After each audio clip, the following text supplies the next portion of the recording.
How to really improve your listening skills. Many English learners believe that watching TV series is the best way to improve their listening skills, but I personally think it is not the most productive way. Many series are essentially for native speakers, not language students. When I watch series like Peaky Blinders or The Wire, I had to read the English subtitles myself. But this doesn't mean you should stop watching these types of films or series. Just understand that this is not productive listening time, and dedicate more time to more beneficial listening exercises if you really want to improve your listening comprehension. Stay tuned for my tips for watching TV series and films in English at the end of the video. Of course, holding conversations with native speakers is highly productive in the long term, but if you don't have a teacher or live in a non-English speaking country, your opportunities will be limited. I've divided these recommended exercises into 3 types of listening skills. The first one is precision listening. The aim with this is to understand every word that is said.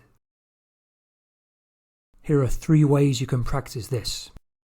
Listening as a dictation. If you have the script for an audio file, play it as many times as you need until you have written down the whole text. Then compare your version with the script. It's probably better to do 1 or 2 paragraphs at a time. Dictation of individual words and numbers. This is also beneficial for spelling. There are numerous websites for this, just do a Google search for it. Listen to sports results on the radio or TV and write them down. Listening for gist. Here it's about following a storyline or a topic. It doesn't matter if you don't understand 100% of the words. Radio soap operas like The Archers can be really beneficial. Stick with this over time and you'll really improve your listening comprehension. I've left a link in the notes for this below. Listen to the TV news or a popular TV series like Friends or a soap opera like EastEnders, but without looking at the screen. This is the ideal one to combine with a nap. Audio books like the ones that come with adapted version stories. These require concentration, otherwise you might need to go back if you miss something. An audiobook is perfect for a long car, bus or train journey. Podcasts. It's a good idea to follow one that's related to your profession to help you advance in your field of expertise, but it's also important to diversify and listen to other things, providing you're interested in them. The BBC podcast homepage is very good for this, and there's a link below. The BBC 1 Minute News. This is a quick roundup of the world news. Listen to this as many times as you need, and there's a new one every day. This is like a speed listening exercise.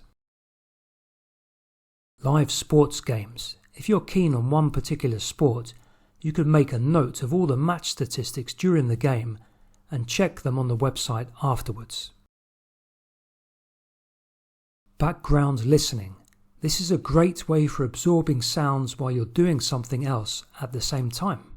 It doesn't matter if you miss parts of the content. If you get distracted and return to the listening, it's great practice as this can happen in group conversations. The first way to practice this is with TV chat programs. Maybe you don't like these, but put one on while you're doing the ironing, cleaning, or some other boring chore you have to do. These are really good because they have real, everyday people talking. Radio programs like BBC Newsroom or live radio chat programs are also good while doing things like some exercises at home or cooking. I would also say that listening to music is not the best way to improve your listening skills, as the words are sung rather than spoken and the intonation is often changed. However, you can definitely learn a lot by trying to understand the lyrics. In general, a mix of different exercises is the best thing to follow. Now I'm going to share my tips for watching TV series and films in English. Don't have translated subtitles on. You'll end up reading them too much and not properly listening to the voices. Use English subtitles only if the film is or appears to be extremely difficult to understand, like those I mentioned before. Just try to understand the gist. Remember, you have the images to help you. Watch a film you've already seen a dubbed version of. This will mean you know what is happening and what will happen.